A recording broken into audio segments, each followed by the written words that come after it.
자, 조직의 구조 및 형태. 죠? 아까 우리가 이거 상황 변수, 기본 변수, 조직 구조 이렇게 될 건데 일단 이 기본 변수 한번 보겠습니다. 조직 구조의 조직을 만들 때 어떤 걸 고려해야 될 건지. 그래서 자, 표를 보니까 규칙 및 규정이 구성원들의 행동을 어느 정도로 제어하는가, 이게 공식화예요. 의사결정 권한이 어디에 있는가, 직권화, 분권화. 활동이 어느 정도로 세분화되어 있는가, 업무 전문화. 세분화되어 있는가, 이제 복잡화와 관련되어 있죠. 복잡화. 어떤 근거로 업무를 함께 묶을 것인가, 개인이나 집단 누구에게 보고하는가, 한 관리자가 효과적으로 관리할 수 있는 부하는 몇 명인가. 이건 뭡니까? 그 위의 것들로 제일 중요한 게 앞에 세 가지입니다. 조직 구조의 기본 변수라고 되어 있죠. 그래서 공식성, 공식화, 복잡화, 그다음 직권화 이거 볼 건데. 자, 공식화. 그래서 공식화는 규칙, 절차, 지시 및 의사들이 명문화된 정도, 조직 내의 업무가 표준화되어 있는 정도를 의미한다. 자, 공식화가 필요한 경우하고 한계점에 대해서 이야기를 했는데 한번 읽어보면 금방 이해할 거라고 생각이 되고, 직권화, 분권화, 직권화, 분권화는 다 알겠죠? 자, 시험에는 가끔 이렇게 직권화 촉진 요인, 분권화 촉진 요인 이렇게 나오는데, 직권화는 적은 조직일수록 직권화될 확률이 크죠. 신설 조직도 그렇고. 그다음 위기가 존재할 때도 당연히 직권화가 촉진되고. 자, 그 정도로만 좀 알아. 교통통신 발달도 직권화 촉진 요인 중에 하나입니다. 그다음 분권화 촉진 요인하고 쭉 나와 있죠. 직권화 촉진 요인과 반대돼서 생각하면 좋겠다. 답은 복잡성.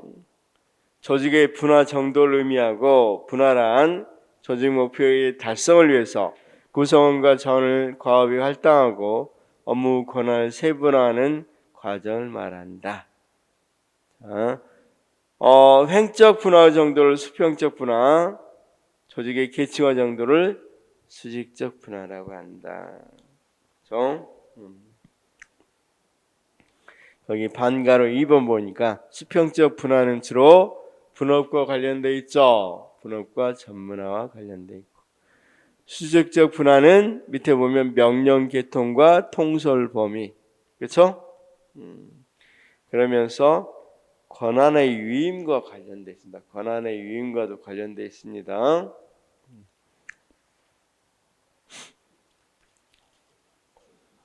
자, 그다음 이제 한 장 넘기면 이제 상황 변수. 방금 어떤 변수 봤어요? 기본 변수에 대해서 봤죠? 그다음 상황 변수. 상황 변수는 어떤 게 있다고요? 객관적으로는 규모, 기술, 환경, 주관적으로는 전략이나 권력, 그렇죠? 자, 그다음 의의에서는 거시적이고 추상적인 체계 이론을 구체화하고 실용하는 방안으로서 강구된 중범위 이론이다. 구조적 상황 접근법은 우리가 구조적 상황 접근법 아까 봤었죠. 자, 그 구조적 상황 접근법에서 주로 말하는 그 상황이 거기 객관적, 주관적 상황으로 나와 있죠. 자, 그다음 조직 구조와 객관적 상황 변수에서는 특히 이제 구체적으로 좀 더 들어가 보면 규모에서는 어떻다고 그랬어요? 규모가 무엇에 영향을 미치는 거? 기본 변수에 영향을 미치는 거 보니까 규모가 커지면 공식화 더 되겠죠. 조그만 조직보다 훨씬 큰 조직이 훨씬 더 표준화되어 있죠. 그 다음 더 복잡해지죠. 그쵸? 그 다음 집권화돼 분권화돼 규모가 커지면 위에서 다 할 수 없으니까 밑에다도 권한을 줄 수밖에 없겠죠. 그래서 집권화하고는 마이너스. 그런데 시험에는 가끔 이렇게 나와요. 규모가 커지면 분권화하고는 플러스가 되겠죠. 만약에 집권화하고 마이너스라면. 자, 봐. 규모가 커지면 집권화가 촉진된다. X죠. 근데 분권화가 촉진되다. 또는 분권화가 높아진다. 그러면 O죠. 그거 잘 구별하시면 돼요. 거기서는. 그 다음 행정 농도에 영향을 주는 거예요. 행정 농도. 규모가 행정 농도에 영향을 주는 건데 행정 농도라는 것은 견해가 좀 나누어져요. 거기 표에서 보다시피 행정 농도를 뭘로 본다? 정책 인력 대 유지 관리 조직 그 비율을 의미하는 것에 비해서 지원 인력을 의미하는 데 비해서 거기 어떨 때는 그 참모를 의미하는 데 비해서 일반 관리자를 의미하기도 해요. 그래서 그 위에 한번 봅시다. 행정 농도는 전체 인력 대 유지관리 조직의 인력 비율을 의미하는데 이때 유지관리 인력을 감독 인력으로 파악하는 데도 있고 간접 인력으로 보는 데도 있다. 자, 전체 인력에서 유지관리 인력을 보는데 이걸 참모로 보는 경우도 있고 관리자로 보는 경우도 있다. 일반 관리자로 보는 경우도 있다. 그렇죠? 자, 한 조직에 이를테면 100명이 있는데 100명 중에서 일반 관리자가 만약에 15명이 있다. 그럼 이런 식으로 행정 농도를 계산하는 경우가 있는가 하면 아니면 우리가 이 일반 관리자를 이야기하는 게 아니라 그냥 100명 중에 참모가 몇 명이냐 이렇게 이야기하는 경우도 있다. 근데 펴보면 전통적 입장에서는 주로 참모라고 생각했어요. 그래서 참모가 증가하면 행정 농도가 증가해서 조직이 더 민주적이고 변화지향적이며 개혁적 동태적이 될 것이다. 그래서 전통적 입장에서 후진국은 행정 농도가 낮고 선진국은 참모가 많죠. 행정 농도가 높다 이렇게 봤는 데 비해서 현대적 입장에서는 참모 플러스 일반 관리자도 들어간다. 그래서 일반 관리자가 증가하면 행정 농도가 증가하니까 조직이 더욱 관료주의가 되겠죠. 그래서 한국에는 행정 농도가 높다고 하는 것은 현대적 입장이다. 자, 무슨 말씀인지는 알죠? 이러다 보니까 시험에 내기가 곤란해서 잘 안 나와요. 정확히 잘 안 나오니까 명확히 어떤 전제를 줘야 이게 답이 되겠죠. 그래서 그냥 크게 염려하지 않으셔도 된다. 조직 구성원에 미치는 영향, 규모가 클수록 비정의성이 높아지고 보수화되며 쇄신성이 저하된다. 선생님, 비정의성이라는 게 뭘까? 영어만, 사회과학에서는 영어 싸움이니까 영어만 잘 알면 되겠죠. 비정의성이라는 건 뭘까? 비정성이라고도 이야기하고 공사가 분리된 공적인 것과 사적인 것을 분리시키는. 그러니까 규모가 커지면 커질수록 인간적인 미가 없어진다는 거야. 아무래도 적은 데서는 인간적인 그런 결과가 많이 있지만 크면 클수록 그런 거 없어지죠. 그래서 그다음 규모가 클수록 집단의 응집력은 약해질 수밖에 없겠죠. 조직 구성원도 뭐 하는 게 많으니까. 자 해야 될 게 굉장히 많아지고 규모가 커졌다는 것은 그다음 자신을 감시 감독하는 게 훨씬 더 많아지니까 스트레스가 커질 수밖에 없겠죠.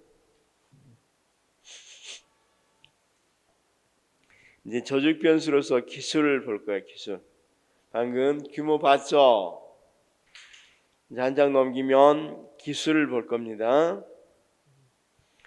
자, 기술이 어떻게 영향을 미치는지 한번 봅시다. 여기에 기본 구조에. 자, 만약에 여기 우리가 봤습니다. 상황, 그다음 어떤 것, 기본 변수, 그다음 조직 구조. 조직 구조는 크게 기본 변수에 영향을 주는 것도 이야기하지만, 규모 같은 경우는 주로 기본 변수에 영향을 주는 이야기하지만, 기술 같은 경우는 조직 구조랑 주로 연결이 많이 돼요. 그렇죠? 물론 여기하고도 연결이 안 된다는 건 아니고, 왜냐면 기술이 복잡하면 당연히 여기서는 뭐 공식적이 더 높아질 거고, 그렇죠? 그다음 더 복잡해지고 이런 건 당연하겠죠. 근데 여기 기술이 어떤 기술이냐에 따라서 여기 같이 기계 구조냐 유기적 구조냐 이게 결정될 수 있겠죠. 그래서 우드워드는 기술적 복잡성과 조직 구조에서 단일 소량 생산, 간의 수급 같은 경우는 굉장히 기술적 복잡성은 낮죠. 그러다 보니까 조직 구조가 유기적 구조에 가까워진다. 그래서 자, 기본 변수는 낮은 복잡성, 낮은 공식성, 낮은 직권성. 근데 우리가 대규모 대량 생산 체제에 갖춰졌다고 그래봐. 대규모 제조업이 되면 기계적 구조가 더 적합하겠고, 높은 복잡성, 높은 공식성, 높은 직권성. 그런데 다품종 소량 생산, 고객 맞춤형이 됐어. 그러면 굉장히 자, 기술적 복잡성은 높아질 수밖에 없겠죠. 그다음 유기적 구조, 그다음 낮은 복잡성, 낮은 공식성, 낮은 직권성. 자, 그냥 편하게 한번 또 들어보시면 산업혁명 시대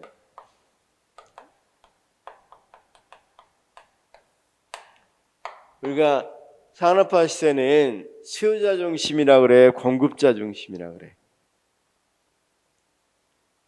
편하게 이걸 잘 이해해야만 그 뒤에 모든 것들이 잘 이해될 수 있으니까. 공급자 중심이라고 그래요, 수요자 중심이라고 그래요? 공급자 중심이라고 그러네. 왜 공급자 중심일까요? 아주 간단한 논리야. 수요와 공급 법칙에 따라서 그래요. 자, 한번 생각해 봅시다. 옛날에는 현대자동차는 하루에 100대를 생산한다 합시다. 현대자동차가, 그러니까 미안해, 포드자동차가 옛날에 현대는 생산 못했으니까. 그런데 살려는 사람이 1000명이 있어. 자동차 살려는. 그럼 공급자고 수요자겠죠. 살려는 사람이고 이게 공급하는 사람이니까. 그럼 누가 힘을 갖겠어? 만약에 수요자가 이 차 이상한데 그럼 당신 사지 마. 살려는 사람이 널려 있어. 이렇게 되겠죠. 그러니까 당연히 누구 중심이겠죠? 공급자 중심. 양이 중요해, 질이 중요해. 1000명 맞추는 게 중요해, 무조건. 그거 별로 안 따진다니까, 이제. 양이 중요해요. 그래서 많이 생산하는 게 중요하죠. 그래서 오직에서 똑같은 형태, 포드장터 옛날에 보면 똑같죠? 똑같은 걸 많이 찍어서 많이 생산해야 된다. 그래서 여기 빨리 팔아야 되기 때문에 이게 중요하다. 그러면 우리가 이렇게 말할 수 있을까? 소품종, 대량 생산. 이렇게 말할 수 있겠죠. 품종을 적게 해서 많이 생산하는 거. 그렇죠? 그러다가 여기 봅시다. 후기 산업 사회가 되면서 생산 능력이 엄청나게 늘어났어. 생산 능력이 엄청나게 늘어났어요. 그럼 어떻게 되겠어? 생산 능력이 엄청나게 늘어났으니까 이제 거꾸로 했어. 자, 지금 최근에 생각해봐. 현대자동차, 뭐 여러분 그것 말고도 독일 또는 이 뭡니까? 일본 이런 데, 미국 이런 데서 자동차 생산하기로 하면 하루에 몇 대 생산하겠어? 예를 들어서 하루에 1000대를 생산하는데 살려는 사람이 100명밖에 없어. 자, 이제 누구 중심이어야 되겠어? 수요자 중심이겠어? 공급자 중심이겠어? 당연히 수요자 중심이겠죠. 이제 공급자가 뭐 조금만 흠이 있으면 안 사. 그렇죠? 딴 데 가서 사지. 이렇게 나오겠죠. 여기는 팔아야 되잖아. 어쨌든 살려면. 그래서 여기 수요자 입맛에 맞춰야 되겠죠. 그래서 수요자 중심이고, 질이 중요해, 양이 중요해? 질이 중요해, 질. 이제 양 필요 없어. 그쵸? 얼마나 질을 잘 맞추니. 그래서 이제 질을 맞춰야 된다. 그러려면 이제 수요자들 하나하나 입맛에 맞춰야 되겠죠. 다품종이어야 되겠어? 소품종이어야 되겠어? 다품종이어야 되겠어? 소품종이어야 되겠어?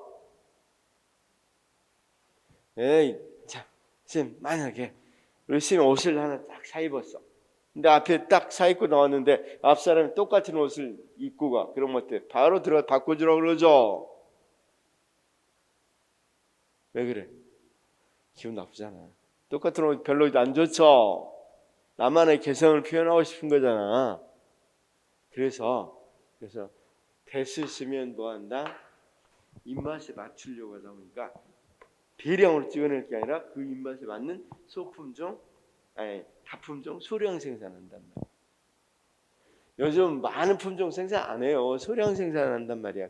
입맛에 딱딱 맞도록. 그래서 다품종 소량 생산 사회가 됐어. 입맛에 맞추려니까 얼마나 뭐 하겠어. 복잡성은 높아질 수밖에 없겠죠. 자, 이제 한번 읽어봐요. 거기 단일 소량, 이건 아주 옛날 이야기고 간의 수공할 때고, 대량 생산사회, 그 다음 유동 절차 생산사회, 거기다 다품종 소량 생산 이렇게 돼 있죠. 그 다음 무엇에 맞추명?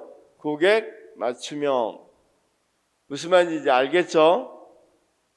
그 다음 기술적 복잡성이 높단 말이 무슨 말인지 이제 알겠죠? 이때는 봐봐. 여기 봐봐. 여기는 기계적으로 그냥 찍어내면 되겠지만 여기서는 그게 아니라 한 사람 한 사람을 위해서 만들어야 되겠죠.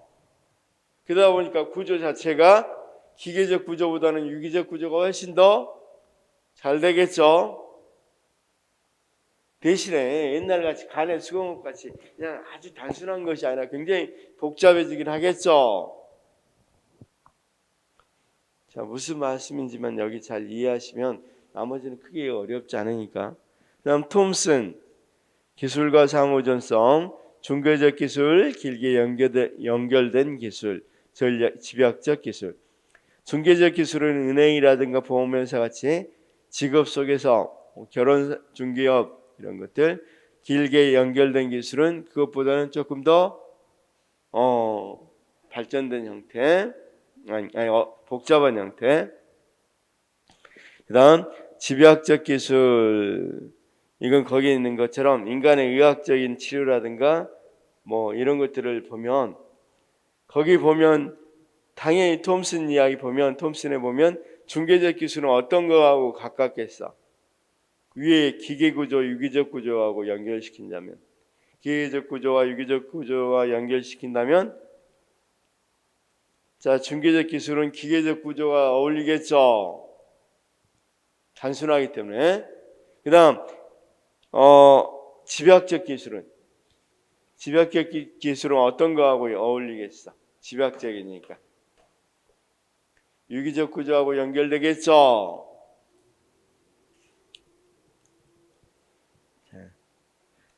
그런 것만 조금 받으시면 돼요. 그런 것들만 조금만 받으시면 됩니다.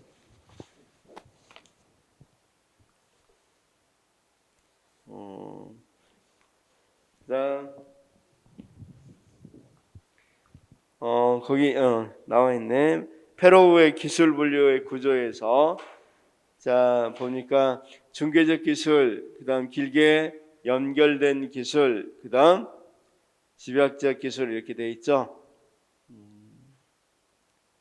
길게 연결된 기술 같은 경우는 우리가 뭐 아까 이야기했다시피 이 대량 생산 조직 그런 부분이 좀 더 어울리죠. 우리가 길게 연결돼 있잖아, 그렇죠? 대량 생산 조직.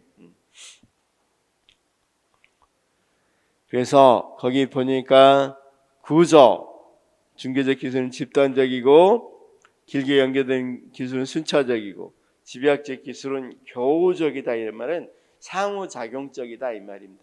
상호작용적이다. 그다음 조정 방법으로는 표준화, 계획, 상호작용. 조정 난이도는 가장 용이한다. 중개적 기술은 중간, 그다음 가장 곤란하고. 우리가 추가적 방법으로는 참모 설치하면 되고 길게 연결된 기술은 위원회를 설치하면 되고 그다음 프로젝트 팀이나 태스크포스를 세우면 된다. 이렇게 주장하는 사람이 누구다? 거기 페로우다. 그다음 모형까지 한번 받으시면 됩니다. 이건 한번 뒤에 문제 풀면서 다시 한번 와서 풀겠습니다. 그럴 때 거기 예외성이라는 게 있죠. 선생님 모형 봐봐. 왜 적음, 예외, 많음 하는 예외성이 있죠. 예외성은 우리가 또는 다양성이라고 하는데 다양성 기준으로 다양성 그러면 선생님 왼쪽은 다양성이 낮음, 오른쪽은 높음 이렇게 말할 수 있겠죠. 자, 그래서 거기 다양성이 적고 그런데 정보를 분석하기 곤란하는 것들은 거기 있는 기능, 장인, 고급 유리 제조회사 같은 경우 그렇죠? 자, 고급 유리 제조회사 같은 경우는 예를 한번 생각해 봅시다. 고급 유리 제조회사 같은 거 장인들이 하는 것들은 사실은 다양성은 적죠. 여러 가지 복잡한 건 아니잖아요. 그렇죠? 일단 도자기를 만들면 도자기 만드는 것 좀 몇 개밖에 안 되는 단순하잖아. 다양성은 적은 데 비해서 어떻게 만드는지 정확히 분석해라 그러면 상당히 곤란하죠. 그 사람들만의 노하우가 있잖아. 자, 같은 걸 만들어도 장인이 만든 음식은 맛있잖아. 그렇죠? 근데 어떻게 그걸 분석해라 그러면 좀 그렇죠? 그래서 그런 것들을 우리가 거기 있는 기능이라고 표현하고 그런데 거기 예외성도 적고 분석도 가능한 것 예외성도 적고 분석도 가능한 것 우리가 그런 것들은 뭐가 되어 있다고 이야기해? 루틴화 되어 있다고 이야기할 수 있어 없어? 루틴화 되어 있다고 이야기할 수 있겠죠? 그렇죠? 일상기술 자 우리가 은행에서 뭐 뽑는 거라든가 아니 뭡니까 수수료라든가 은행에서 뭐 뽑는 이런 것들은 다 뭐가 돼 있어? 예외성이 적잖아. 돈에 해당되는 돈 뽑으면 되는 거잖아. 그렇죠? 그다음 어떻게 나오는지 분석 다 가능하죠. 그다음 자 이 비루틴 봐봐. 비루틴 예외성 많고 분석도 잘 안 돼. 그렇죠? 그러니까 대비되죠. 루틴하고 대비되는 거죠. 그래서 이런 건 핵연료 추진 장치 이렇게 나왔는데 아우 대단하긴 한데 상당히 어렵다는 거죠. 그래서 그걸 비루틴, 비일상적 이렇게 표현합니다. 보통 비일상적. 그다음 그 밑에 예외적인 건 많은데 분석은 가능한 것 이런 것들은 엔지니어, 공학이라고 그래요. 공학. 그래서 자, 이 표도 시험에 그래도 많이 나오는 편이니까 좀 알아두시면 그냥 이렇게 알아두시면 돼요. 그냥 항상 행정학은 정확히 이해 안 해도 맞출 수 있는 부분이 있는 게 이런 그림만 잘 그려서 외우면 되는 부분이 있어서 물론 이해하면 금방 맞출 수 있겠지만 예외성이라는 게 있다 그랬어. 그쵸? 예외성이랑 뭐로 표현한다고? 다양성이면 예외성이라는 표현보다는 다양성이라는 표현을 많이 써요. 다양성이 여기는 많고 여기는 적고 이런 거죠. 그래서 우리가 다양성이 뭐 적다 많다 이렇게 써놓고 여기는 뭐가 있다고 그랬어? 분석 가능성이 분석을 할 수 있다. 아니, 분석이 가능하다, 가능하지 않다. 그래서 분석이 여기는 곤란하다, 여기는 분석이 용이하다. 그래서 다양성은 적은데 분석이 곤란한 경우 중에 하나가 기회, 공회. 그쵸? 특히 기능, 기회 이렇게 이야기할 수 있겠고, 그다음 다양성은 적고 분석이 용이하면 루틴화되어 있다, 일상적이다 이렇게 표현하면 되고, 다양성은 많은데 분석도 곤란해 그러면 비일상, 비루틴 또는 비일상되어 있다 이렇게 표현하면 되겠죠. 근데 다양성은 많지만 그래도 분석할 수는 있어. 엔지니어 공학적인 부분이다 이렇게 표현하면 되겠다.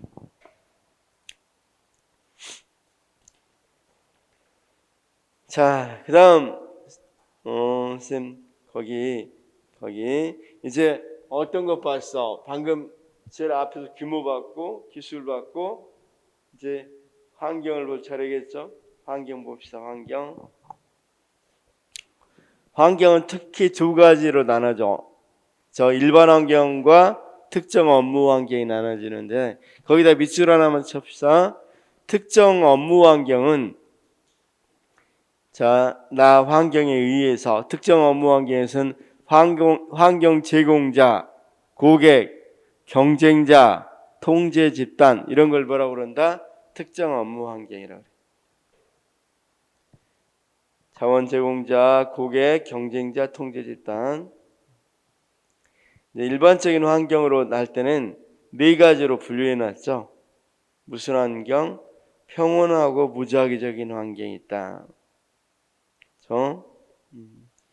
그래서 일단은 환경의 변화는 미미해서 평온을 유지하지만 있을 때는 예측이 곤란하다는 거야. 그렇죠? 그다음 평온하고 지박적이다. 환경이 변화가 미미한 대신에 환경 요인은 밀집되어 있어 약간 복잡하다 이런 거고. 그다음 교란하고 반응 작용적. 그렇죠? 유사한 목적을 추구하는 경쟁자들이 많이 존재할 때 일단은 환경이 미미한 건 아니죠. 유사업체, 경쟁업체가 많으니까. 그래서 교란이라는 표현을 쓰고 반응 작용적이다 이렇게 써요. 그렇죠? 그다음 격변적 환경은 굉장히 동태적이고 불확실성이 높은 소용돌이 환경을 말한다. 그렇죠? 그런 게 뭐가 중요하냐면 평온하고 무작위 환경일 때는 어떤 구조가 좋다? 단순 구조. 이게 핵심이었어요. 다른 건 다 필요 없어. 다른 말들은. 아까 이야기했잖아. 상황 변수일 때 어떤 구조가 가장 어울린가 이런 것들을 본다고 그랬죠. 단순 구조. 그다음 평온하고 집약적일 때는 우리가 대규모 조직화. 그렇죠? 그다음 교란과 반응 작용이 있을 때 분권화되어 있는 조직 구조가 유용하고 격변적 환경에서는 에도크라시. 그렇죠? 대강 시험에 어떻게 나오는지 알겠죠? 시험에는 두 가지로 많이 나와요. 가번하고 라번. 가라번으로 많이 나옵니다.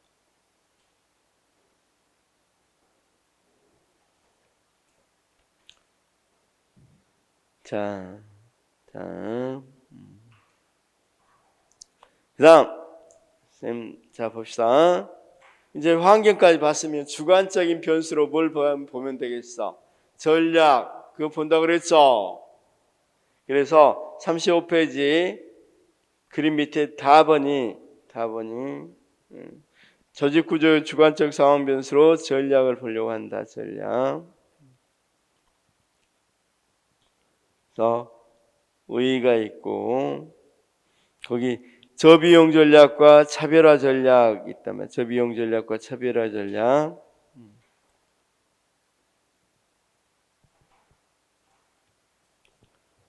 저비용 전략과 차별화 전략과 그러면 쌤 저비용 전략일 때 차별화 전략일 때 그냥 단순하게 이렇게 생각하면 돼. 저비용 전략일 때 이건 어떤 거다? 비용 절감을 위해서 가격 경쟁력을 확보하려는 전략을 말했어. 그렇죠?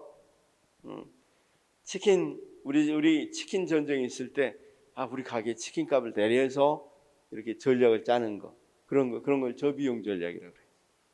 네. 그렇죠? 배고프죠? 식사하셨겠구나. 미안해요. 그다음 차별화 전략은 공격적 전략을 이야기한다. 그렇죠? 그것보다는 뭐 메뉴를 다양하게 한다든가 이렇게 하는 것을 차별화 전략이라고 그래. 그러면 우리가 저비용 전략 같은 거 쓸 때는 기계적 구조가 좋고 차별화 전략 사용할 때는 아무래도 유기적 구조가 더 낫겠죠.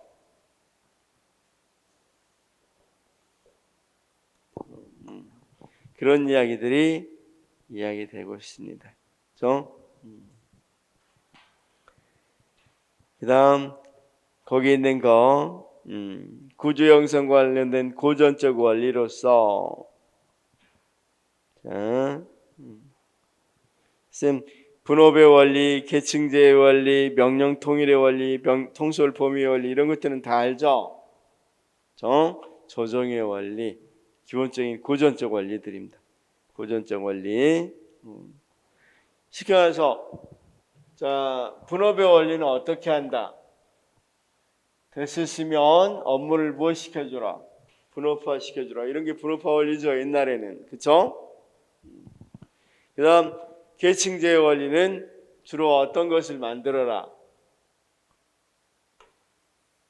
자, 분업의 원리 한번 제가 이제 옛날 원리니까 이야기해 보겠습니다. 여기 한번 봅시다.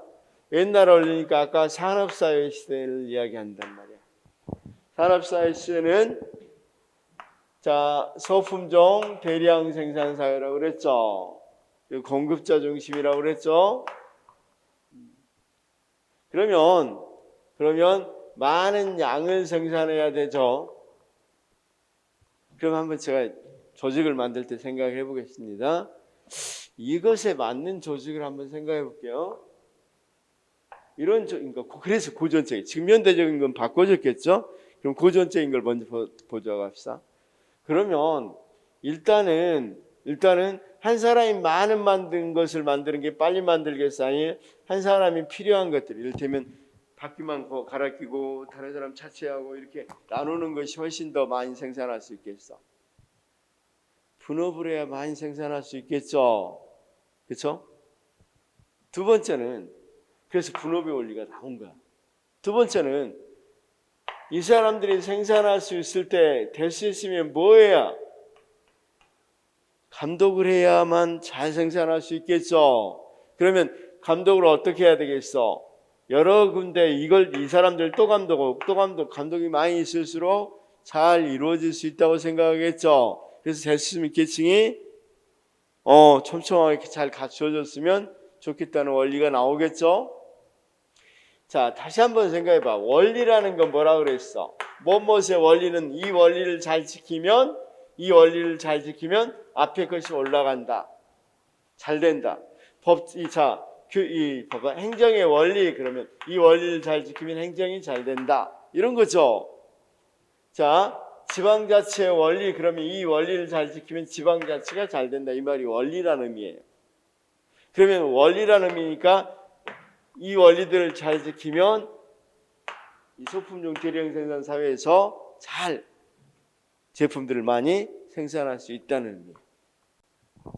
그러니까 분업을 잘 지키면 생산이 잘 된다. 계층제를 잘 만들면 생산이 잘 된다 이런 말이에요. 그다음 될 수 있으면 여러 사람들한테 명령을 들으면 되겠어 안 되겠어? 굉장히 혼란스럽겠죠. 그래서 명령 통일의 원리. 명령은 지시도 한 사람한테 보고도 한 사람한테 명령 통일의 원리. 자, 그다음 조정이 이 통솔 범위의 원리. 통솔 범위는 통솔할 수 있는 사람을 너무 많이, 한 명보다 이 100명을 통제해라, 통솔해라, 그럼 말이 안 되죠. 10명, 뭐 6명, 7명 이 정도면 적합하겠지만 한 명이 100명을 통솔하면 안 되겠죠. 이런 통솔 범위를 정해놓고 이 범위를 지켜야 된다는 게 통솔 범위 원리. 마지막으로 문리의 조정의 원리라는 게 있어요. 조정의 원리. 그렇죠? 조정의 원리가 있는데 이 조정의 원리가 말 그대로 어떤 걸 하는 거였어요? 그렇죠. 조정이라는 행정의 구심적인 힘으로써 문리는 제2를 원리라고 했습니다. 행동을 동시화시켜서 분화된 여러 활동을 특정 목적 달성을 위해서 통합시키는 걸 뭐라 그런다? 조정의 원리라고 그런다. 그렇죠? 그래서 여러 가지 일들이 있으면 이들을 서로 조정하는 거, 목표 달성할 수 있도록. 그래서 그 밑에 조직 구조의 형성 원리 정리해 봤습니다. 분화의 원리하고 통합의 원리가 있어. 그렇죠? 자, 분화의 원리는 수평적 조직 분화고 통합의 원리는 조직을 통합하는데 수직적 조직 분화를 말해. 그렇죠? 자, 분화와 통합 잘 받으십시오. 어떤 건 분화냐? 부성화의 원리. 그러니까 부처 만들 때 우리가 어떤 부서 이렇게 만들 때 어떤 같은 공통된 업무들을 묶어서 부서를 만들겠죠. 그럴 때 이 부서와 이 부서가 나누어져야 되겠죠. 그럴 때 부성화의 원리, 개성과 참모 분리 원리, 동질성의 원리, 기능 명시의 원리, 이런 게 주로 분화의 원리고, 조직의 형태는 소규모 조직이고 전문성과 균형과 견제를 제고할 수 있고, 너무 분화시키면 비효율성을 가져올 수 있다. 다음 조정 기능이 미흡하다. 통합의 원리는 조직을 통합하기 위해서 계층제, 명령 통일, 명령 개통, 통솔 범위, 대규모 조직. 그럼 지금 제가 옛날 조직 고전 원리라고 하면서 거의 말한 게 우측에 다 들어가 있죠. 우측에 들어가 있는 이유는 뭐가 있어? 제가 이야기한 건 대규모 조직이었죠. 그러다 보니까 우측에 있는 거고, 기능 조정과 효율성을 제고할 수 있고, 그런데 집권화 문제와 관료제의 문제가 있다. 그렇죠? 자, 그러니까 한마디로 그냥 이런 거야. 우리가 어떤 조직이 목적을 세우고 그 목적을 달성하기 위해서 조직을 만들려고 그래. 조직을. 그렇죠? 조직을 만들 때 어떻게 만들었으면 조직이 잘 만들어질 것인가, 이것에 관계된 것들이죠. 그렇죠? 그래서 거기 있는 것처럼 분화와 통합의 원리를 잘 지켜야 되는 거죠.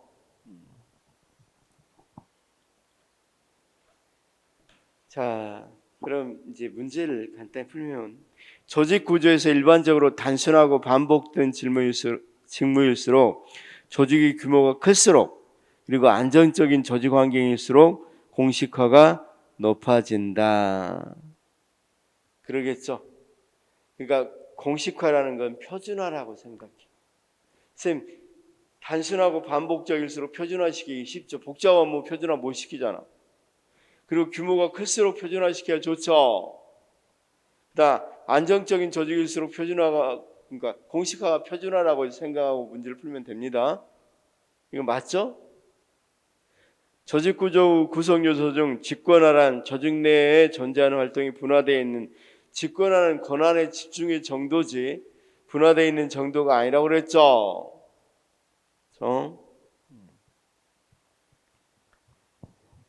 자, 그다음 이 활동이 분화되어 있는 정도는 복잡성을 이야기하죠. 조직 구조에 지나친 전문화는 조직 구성을 기계화하고 비인간화시키며 조직 구성과 조정을 어렵게 하는 단점, 맞죠? 지나친 단순화는. 조직 구조의 공식화 정도가 높을수록 조직 적응력은 떨어진다. 왜냐하면 너무 표준화되어 있으면 조직 환경 변화에 어때? 적응력 같은 경우는 떨어질 수밖에 없죠. 자꾸 쉽게 변해야 되는데, 그렇죠? 자, 그다음 조직 구조가 유기적인 조직일수록 책임 관계가 모호할. 그렇죠. 유기적인 조직은 딱 정해진 조직이 아니니까. 그럼?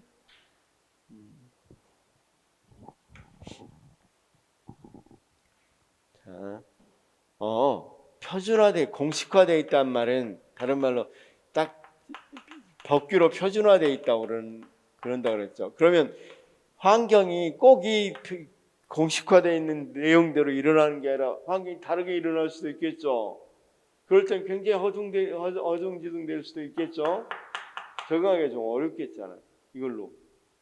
근데 이게 정해져 있지 않고 두리뭉실 이럴 때 이렇게 하고 저럴 땐 저렇게라고 정해져 있으면 그때는 그때의 상황에 맞춰서 하면 되겠죠.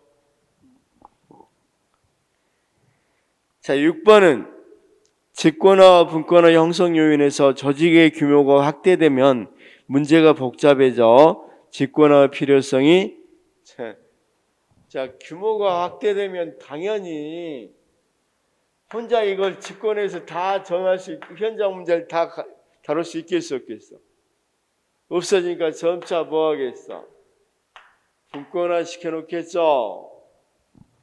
이건 어디에도 다 마찬가지야. 국가도 마찬가지야. 국가도 땅덩어리가 커지면 다 직권화 시키려고 노력하죠.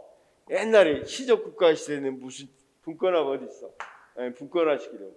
그러다가 점점 나라가 커지면서 이제 지방관들 파견을 다 분권화 시켜놓죠. 분권화될 수밖에 없죠. 자, 직권화와 분권화의 형성 요인에서 다수한 유능한 관리자가 있는 경우 분권화 맞죠? 그러니까 유능한 관리자가 있으면 그들에게 맡기면 되잖아. 직권화와 분권화 형성 요인에서 개인의 창의성 발휘가 요구될 땐 분권화 맞고, 조직 구조에서 수평적 분화가 심할수록 전문성을 가진 부서 간 커뮤니케이션 업무 요청 협조가 용이하다가 아니죠. 전문화가 심화되면 그게 어려워지잖아. 대표적인 게 어떤 게 있었어요? 전문화가 심화돼서 막 어려워지고. 의료 봐봐, 의사들 봐봐. 옛날에는 그냥 묶어져 어느 정도는 덜 전문화됐는데 요즘은 좀 더 세분화돼 있죠. 그렇죠? 물론 완전히 뭐 정식으로 규정된 건 아니지만 성형을 하더라도 귀, 뭐 눈, 코 따로 뭐 얼굴 윤곽 따로 이런 식으로도 옛날에 성형이 까 그랬는데 이쪽 또 나눠주고 있죠. 이런 식으로 더 세분화되면 세분화될수록 훨씬 더 어디가 여기하고 일단 교류를 하려고 그러는데 이렇게 세분화되면 더 교류가 힘들어지겠죠. 자, 그다음 11번 조직 구조에서 수직적 분화는 조직의 정적인 분화로서 책임과 권한의 계층적 분화를 말한다. 맞죠? 수직적 분화는 조직 구조에서 공간적 분화는 조직의 구성원과 물리적인 시대 지역적으로 맞죠? 지리적으로 분산되어 있는 거. 조직 구조에서 조직 구조의 복잡성은 조직이 얼마나 나누어지고 흩어져 있는가의 분화 정도를 맞죠? 전문화의 원리, 통솔 범위의 원리, 명령 통일의 원리, 권한 유임의 원리 중 초기 행정 이론인 행정관리학파가 주장하는 조직 원리가 아닌 것은 우리가 권한 유임은 나중에 나오죠. 권한 유임의 원리가 아니라 계층제, 권한 집중의 원리였죠. 초기는 권한 집중이었죠. 자, 15번 조직 구성의 원리에서 분업의 원리는 일은 가능한 한 세분해야 된다 맞고, 통솔 범위는 한 명의 상관이 감독하는 부하수는 상관의 통제 능력 범위 내에 한정해야 된다 맞고, 17번 명령 통일 원리는 여러 상관이 지시한 명령이 이거 아니죠? 아까 이야기했다시피 지시도 한 사람이 보고도 한 사람에게 그렇죠? 18번은 조정의 원리, 권한 배분의 구조를 통해 분화된 활동을 통합 맞고, 분업은 19번 업무량이 변동이 심하거나 원자재의 공급이 불안정할 경우에 더 잘 유지된다. 쌤, 변동이 심하거나 원자재의 공급 불안정할 경우는 직접 챙기려고 하겠죠, 위에서. 그렇죠? 집권합니다. 분업이 고도화되면 조직 구성원에서 심리적 소금이 당연하죠. 분업은 작업 전환에 드는 시간을 단축시켜주죠. 혼자 모든 거 하는 것보다 한 가지만 하는 것이 바로바로 일할 수 있겠죠. 분업을 심화하는 작업 도구, 기계와 그 사용법을 개선하는 데 기여할 수 있다.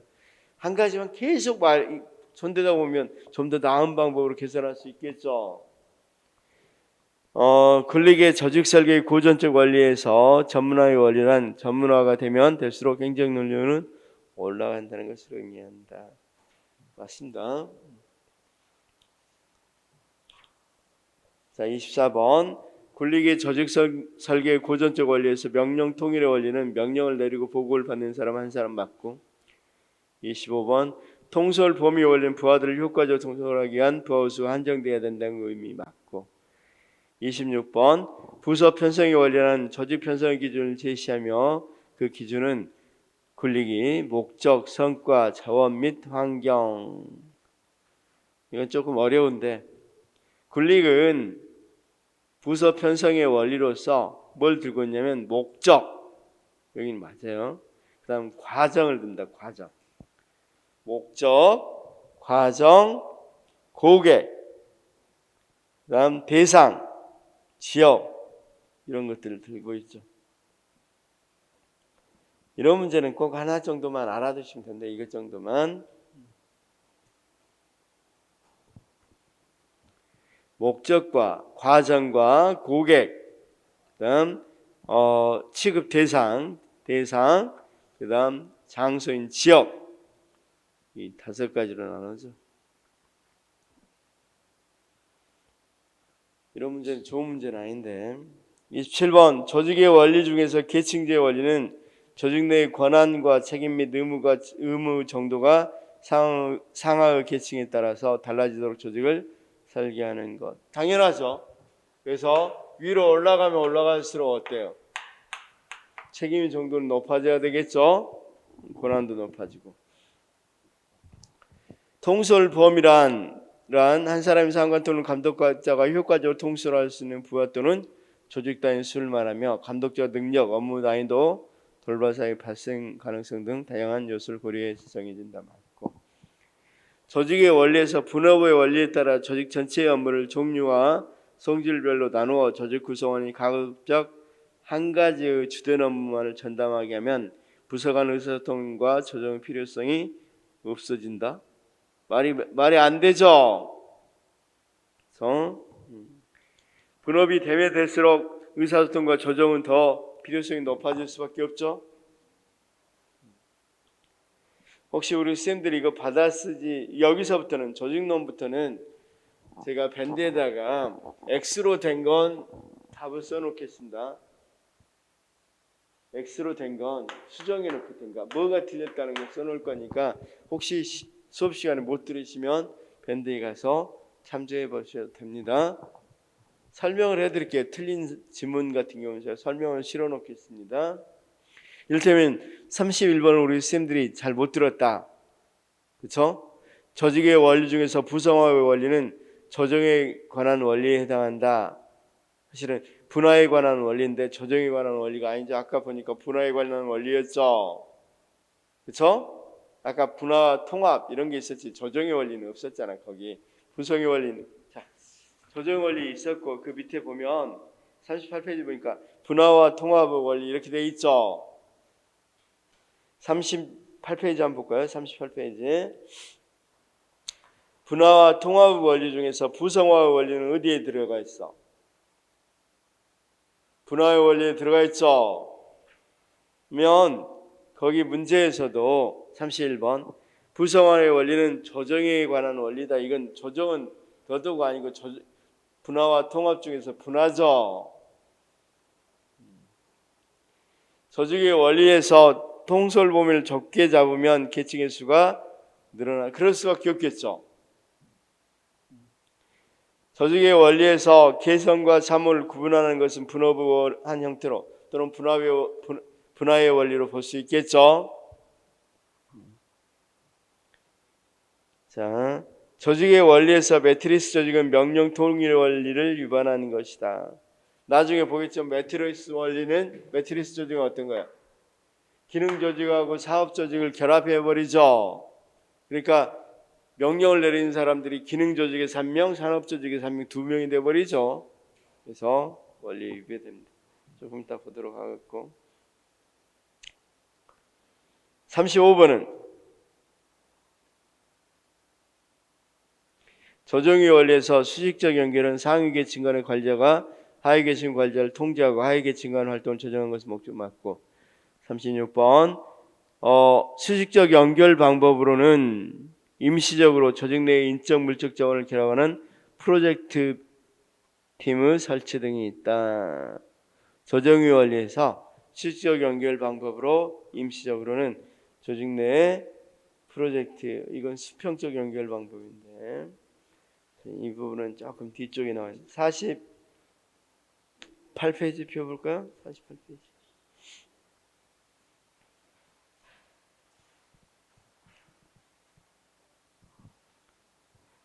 이게 40 거기 문제 조정의 원리 나와 있는 35에서 38까지 문제는 사실은 거기 48, 49 문제하고 연결돼 있어요.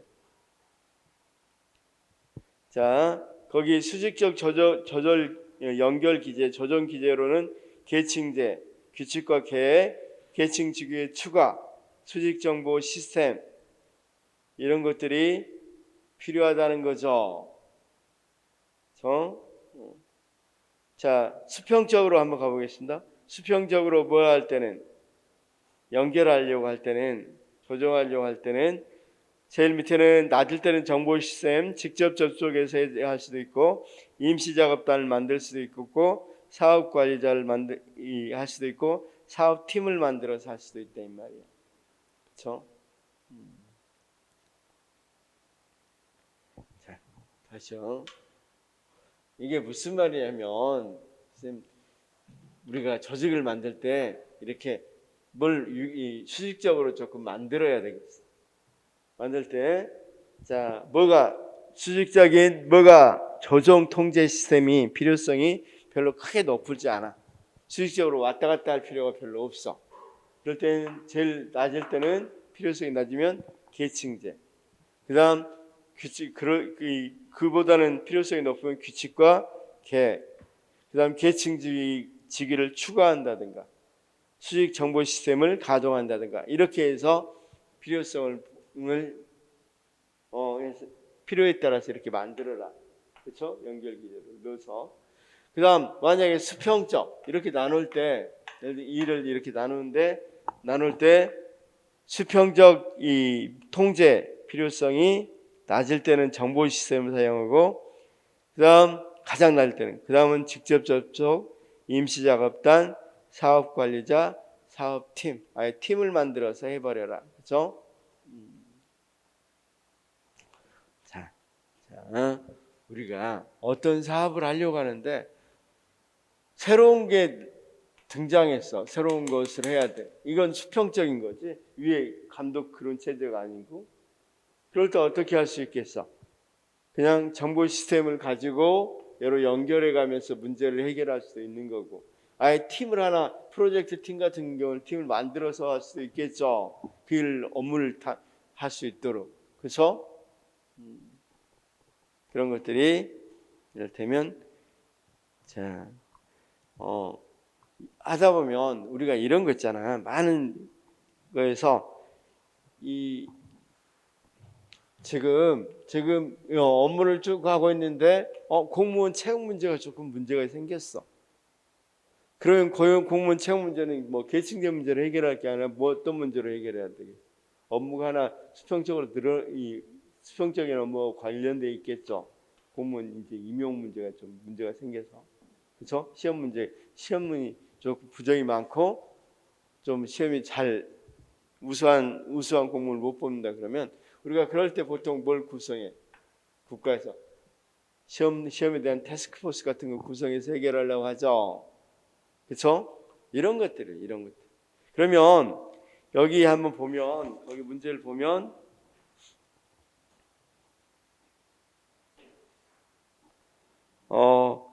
자, 조정의 원리에서 프로젝트 팀 설치 등이 있다. 이건 프로젝트 팀의 설치는 수직적 연결이 아니라 수평적 연결이다. 이렇게 될 수 있겠죠.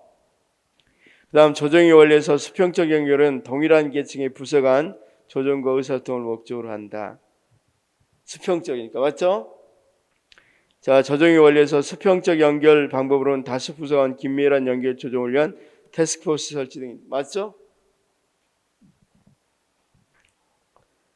자, 기술과 조직구조에서 기술은 규모 전략과 함께 조직구조의 특성을 의미한 기본변 이거 아니죠? X입니다. 이거 잘못됐습니다.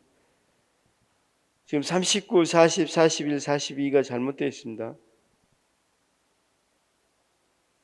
기본 변수가 아니라 상황 변수였죠. 그 다음 40번은 뭐가 잘못됐었어요? 기술과 조직구조에서 기술적인 다양성이 크면 조직구조는 분화하는 경향이 있다. 맞죠?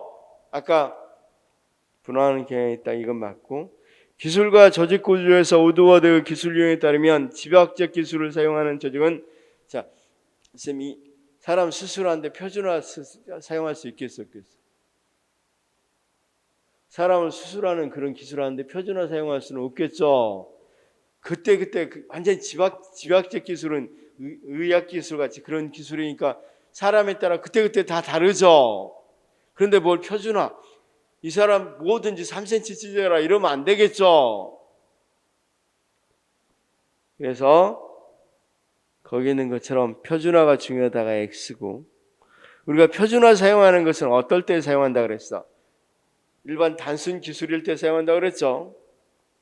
42번은 기술과 조직구조에서 번스와 스토커의 기술 유형에 따르면 연속공정 생산 기술에는 관료제와 같은 연속공정 생산 기술은 자 일단 번스와 스토커 기술 유형이란 말로 틀렸고 번스와 스토커는 조직 규모와 조직 구조를 연구한 거죠. 조직 구조와 조직 규모와 조직 구조를 연구한 거.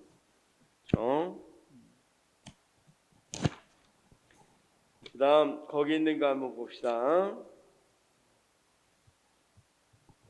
자,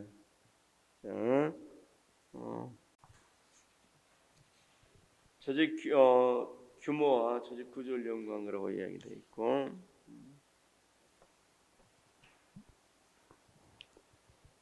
자, 그래서 이걸 이야기한 사람, 일단 이야기한 사람 자체가 틀렸죠. 이야기한 사람 자체가 틀렸습니다.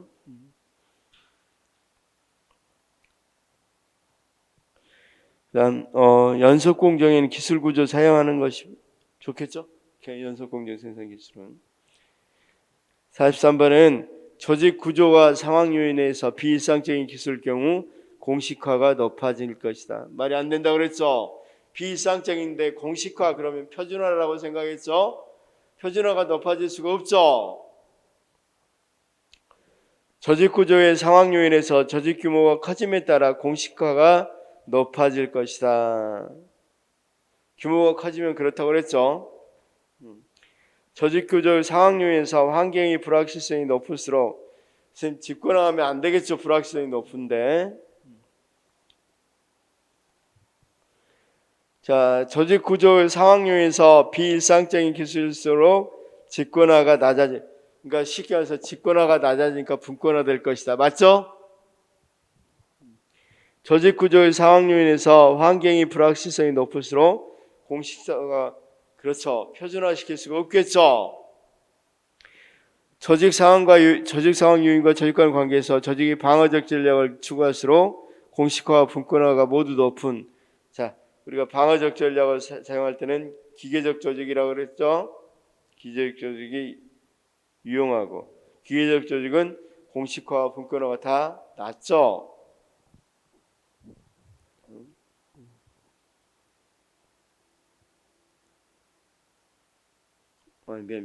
기계 조직은 높은 공식화와 높은 복잡성이죠. 그다음 높은 직권화니까. 그래서 자 다시 한 번만 조직 상황 요인과 조직 구조 간의 관계에서 조직 방어적 전략을 추구할수록 공식화와 분권화 정도가 분권화란 말이 틀렸죠. 직권화죠. 직권화.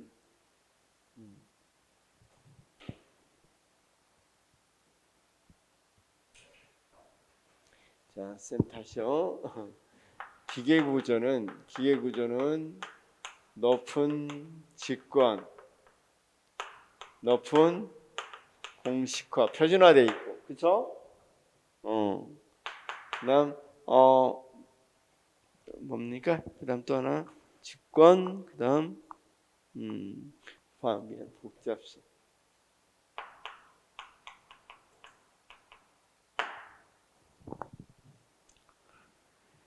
유기적 조직하고 비교하면 돼요. 유기적 조직하고. 49번 조직 상황 요인과 조직 구조 간의 관계에서 비일상적인 기술일수록 공식화는 낮고 분권화는 높아진다. 분권화는 높아진다고 그랬습니다. 직권화, 분권화 이렇게 막 바꿔가면 쓰죠. 그 한 가지를 딱 알아두시면 되겠죠. 그럼 다른 말로 비일상적인 기술일수록 그러면 공식화는 낮아지고 직권화는 낮아진다 이 말이죠. 분권화는 높아지니까. 조직 상황 요인과 조직 구조 간의 관계에서 조직 규모가 감소합니다. 공식화와 분권화 모두 낮아진다. 그쵸? 규모가 감소하면 분권화가 낮아진단 말은 직권화된단 말이죠.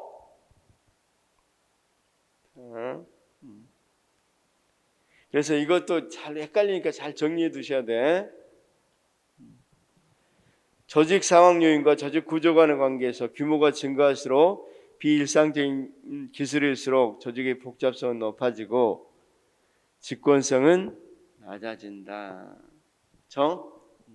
이런 것들 자 다시 여기 있는 요소들 규모하고 관계 꼭 알아두시기 바랍니다. 정리를 잘 해두시기 바랍니다.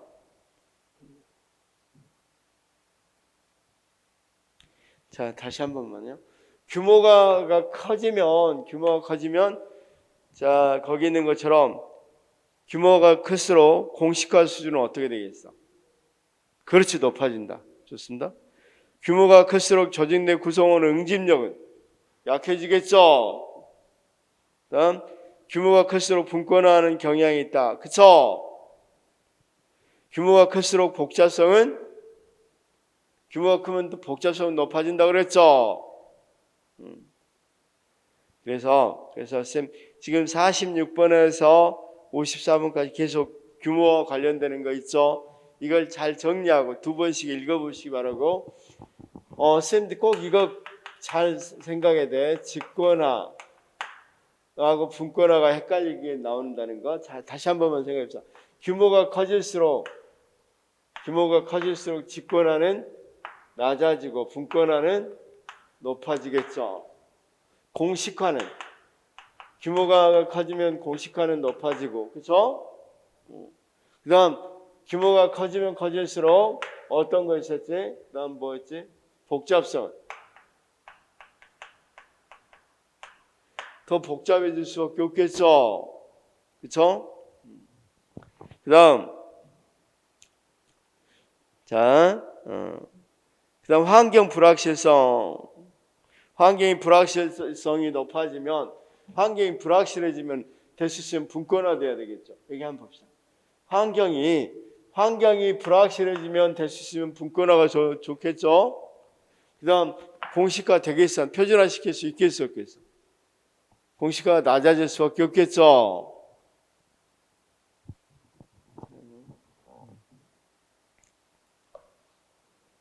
자, 혹시 좀 정리가 됐어요? 여기 정리. 56번 기술과 조직구조 관계에 대한 페로에 의하면 정형화된 기술은 공식성 및 직권성이 높은 조직구조와 부합한다. 이건 맞고, 자 기술과 조직구조 관계에서 페로에 의하면 비정형화된 기술은 부하들에 대한 상사와 통솔 범위를 넓힐 수밖에 없을 것이다. 자 쌤 봐봐. 비정형화됐는데 통솔 범위를 한없이 넓혀버리면 안 되겠죠. 자, 똑같은 일 하고 있는 사람들 관리할 때는, 정형화된 거 할 때는 한 사람 여러 사람 관리할 수 있는데 사람마다 다 다른 거 할 때는 감시하는 것도 여러 사람 감시할 수 없겠죠. 몇 명밖에 안 되겠죠. 기술과 기술 구조 관계에 대한 패러에 의하면 공학적 기술은 문제의 분석 가능성이 높다. 자, 패러 한번 선생님들 알다시피 이런 거죠. 어떤 겁니까? 표에서 여기는 다양성, 여기는 분석 가능성, 그쵸? 그래서 여기 분석 가능성이 곤란하고 영리하고, 여기는 다양성이 적고 여기는 많고, 그쵸? 그럴 때 우리가 다양성은 많은데 분석은 가능한 것을 뭐라고 해서 공학기술, 그렇죠? 이게 둘은 자 다양성도 많고 분석도 곤란한 것을 비루틴, 여기는 루틴, 이건 일상, 비일상, 여기는 기회 또는 뭐 기능이라고 이야기한다고 그랬죠. 자, 그다음 기술과 저직구 관계에서 패러에 의하면 비정형화된 기술은 부하들에 대한 상사의 통수 이건 했어 미안하고 59 기술과 조직 구조의 관계에서 패러에 의하면 기회적 기술은 대체로 유기적 조직 구조와 부합한다. 기회라는 건 여기라고 그랬죠.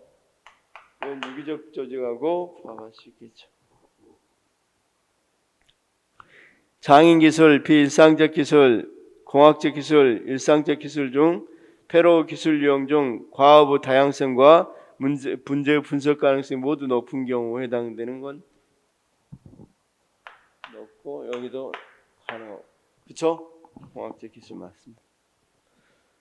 상황 적응적 접근 방법은 체제 이론의 거시적 관점에 따라 모든 상황에 적합한 유일 최선의 관리 방법은 없다는 입장이죠. 상황 적응적 접근 방법은 체제 이론에서와 같이 조직은 일정한 경계를 가지고 환경과 구분된 체제의 하나로 보고, 상황 적응적 접근 방법은 조직을 구성하고 운영하는 방법의 효율성은 그에 처한 상황에 의존한다고 보고, 자 상황 적응적 접근 방법은 연구 대상이 될 변수를 한정하고 복잡한 상황적 조건들을 유형함으로써 거대 이론보다 분석의 트럭을 단순화한다. 맞고. 자, 그 다음 65 과업 환경과 일반 환경으로부터 구분할 때 고객, 공급자, 경쟁자 등은 과업, 아까 환경 구분할 때 이건 과업 환경이라고 그랬죠. 자, 에머리와 트러스트는 시장을 중고로 삼아 조직 환경의 특성을 7가지 국민, 이건 알들이인데 이것까지 볼 필요 없어요. 이 문제는 잘못 가져온 게, 여러분들 이런 거 있었죠. 이 조직 인사라는 것을 따로 선택 과목으로 시험 본 적이 있었죠. 그렇죠? 공무원 시험에서 선택 과목으로 했어요. 여기서 가져와가지고 잘못 가져왔어요. 너무 깊죠 이건. 그래서 이 66번은 그냥 뭐 7가지 국면으로 이건 틀렸다 이렇게 알아두시면 되겠죠. 자, 알드리히다. 알드리히. 그다음 스코트는 조직과 환경에서 적응 상황을 분화와 통합 측면에서 분석한다. 이건 로렌스와 러시입니다. 로렌스와 러시인데 이것도 알 필요 없습니다. 페퍼와 살란식은 누굽니까? 자원 의존 이론입니다. 그러니까 66, 67은 안 봐도 됩니다. 그냥 제외시켜 버립시다. 페퍼와 살란식은 자원 의존 이론입니다. 조직을 진화하는 환경에 적응하는 피동적인 존재로 본 게 아니라고 그랬죠. 자원 의존 이론은 무엇으로 봤다고 그랬어? 능동적 존재로 봤다고 그랬죠.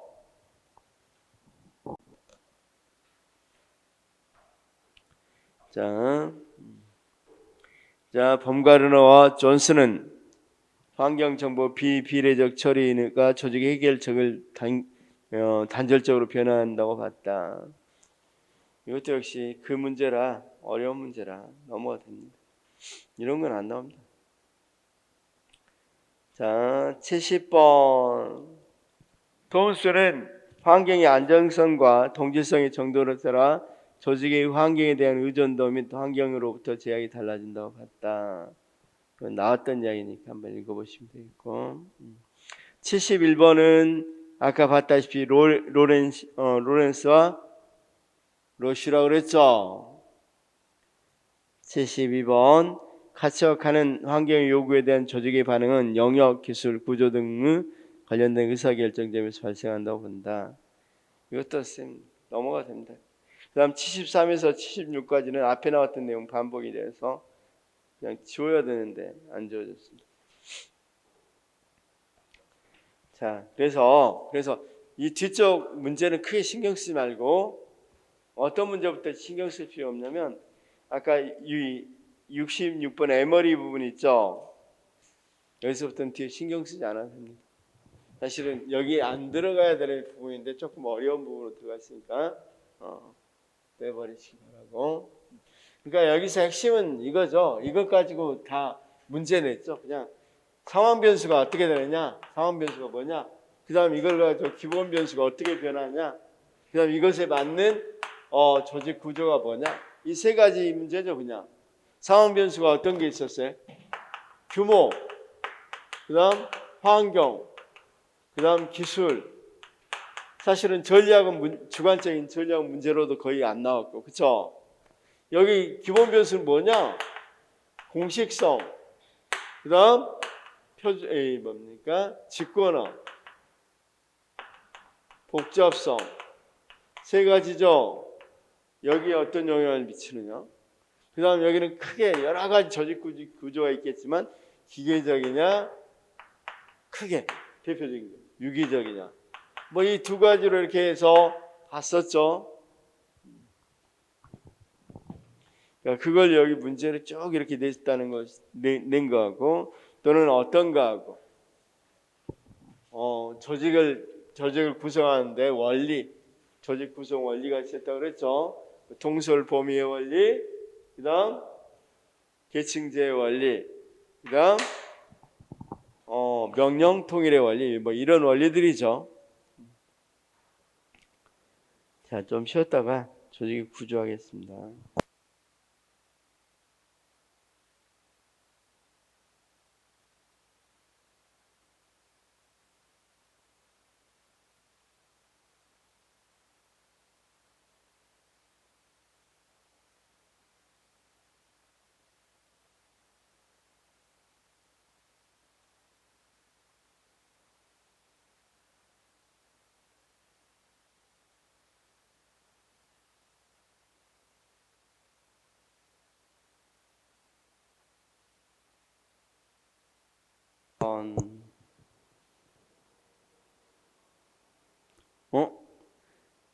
이건 X가 아니라 맞는 말이죠. 가장 거리가 먼 건 권한 유임의 원리이다. 이 말은 맞죠. 그렇죠?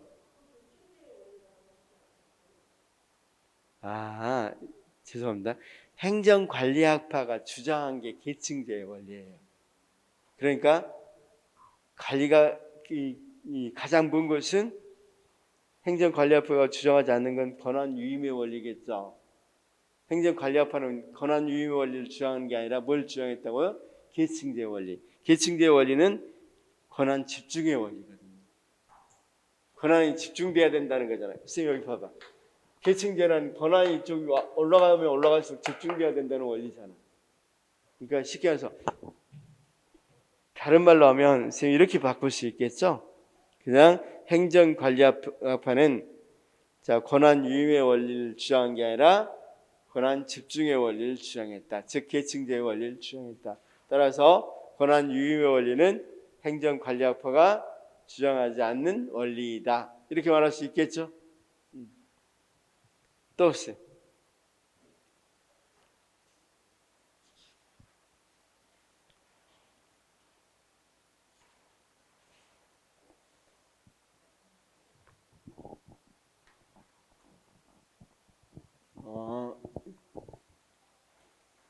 그래서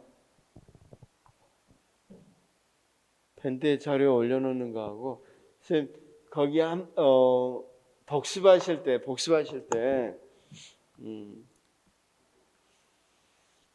제가 복습을 조금 그 다음 주에 이렇게 나눠주니까 좀 그럴까? 일단 오늘 거 복습은 항상 2주 후에 할 수밖에 없죠. 왜냐면 제가 복습한 것들을 이거 맵으로 나눠준 게 그 다음 주에 나눠주니까 밀치는구나. 어쨌든 이 OX 문제는 여기 지금 틀렸다고 해놓은 것들은 다시 X 부분은 설명을 해드릴게요. 그러니까 방금 이야기했다시피 만약에 55번 문제 이게 나왔다 그러면 X 틀렸다 그러면 왜 틀렸는지 설명된 것 맞는 부분은 설명을 할 필요가 없잖아요. 그렇죠? 맞는 부분도 일부 필요하면 설명을 하겠지만 틀렸다 그러면 55번에 이렇게 보면 X가 돼 있잖아요. 근데 우리가 가끔 왜 이게 틀렸는지 잘 모를 수도 있으니까 설명을 해드릴게요. 올려놓을게요. 조금 쉬었다가